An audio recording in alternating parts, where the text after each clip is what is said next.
Plekhanov, 1909. Henri Bergson. Source: Georgi Plekhanov, Selected Philosophical Works, Volume 3, pp. 290, 4-98. Transcribed for the Marxist Internet Archive by Paul Flewers. Moscow Editor's Note. Plekhanov's review of Henri Bergson's book, L'Evolution Créatrice, Creative Evolution, was published in the journal Sovremenny Mir, No. 3, 1909. Sovremenny Mir, Contemporary World, a literary, scientific, and political monthly published in St. Petersburg from 1906 to 1918. Henri Bergson, Creative Evolution. Hegel, in his lectures on the history of philosophy, called the Greek sophists experts in the treatment of ideas. This description could with complete justification be applied to Henri Bergson.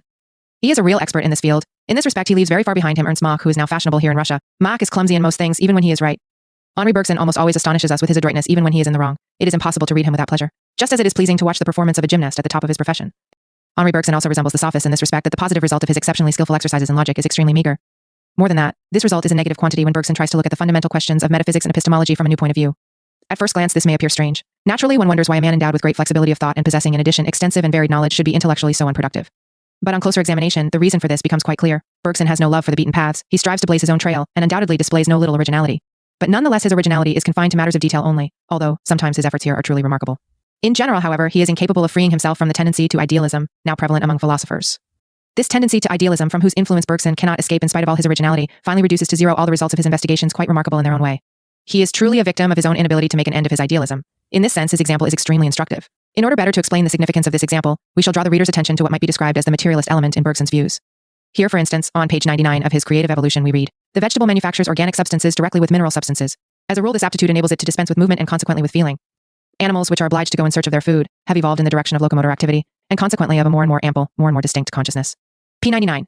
This means that the development of consciousness is conditioned by the needs of being. Apply this remark, which, incidentally, is only the translation into the language of contemporary biology of one of Aristotle's most profound thoughts, to the explanation of the development of social thought, and you will get the theory of historical materialism.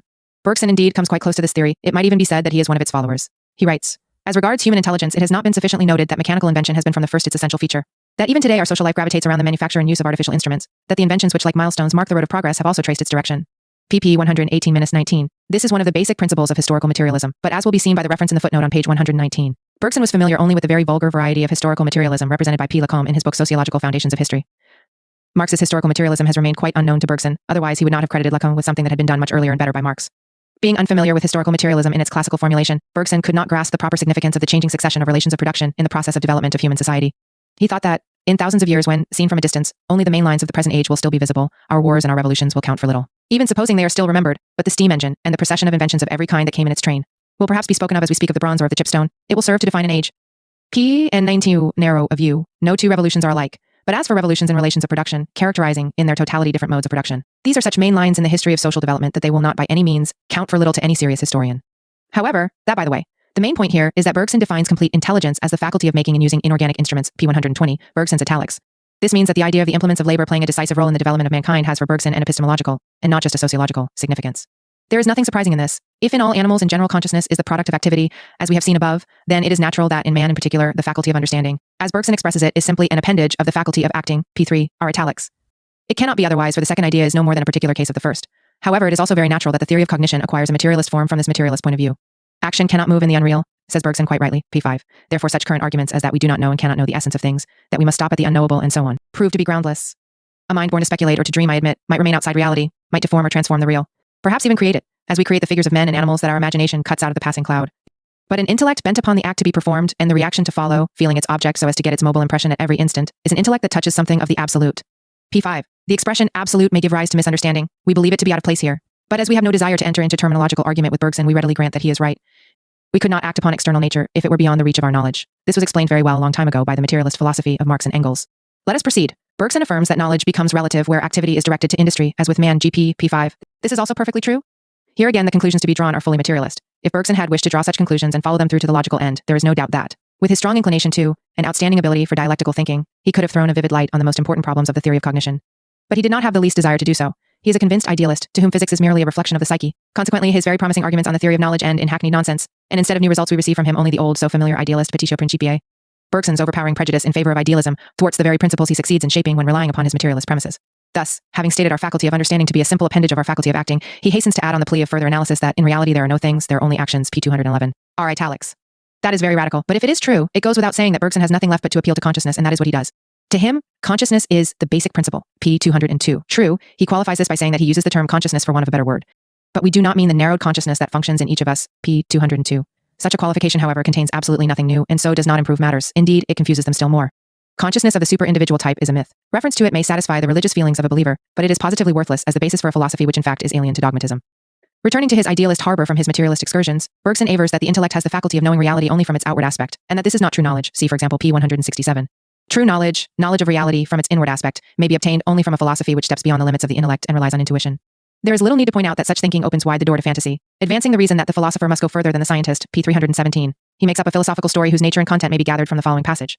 Let us imagine a vessel full of steam at a high pressure, and here and there in its sides a crack through which the steam is escaping in a jet. The steam thrown into the air is nearly all condensed into little drops which fall, and this condensation and this fall represent simply the loss of something, an interruption, a deficit.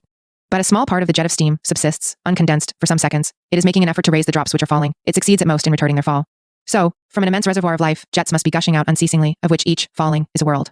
The evolution of living species within this world represents what subsists of the primitive direction of the original jet, and of an impulsion which continues itself in a direction the inverse of materiality.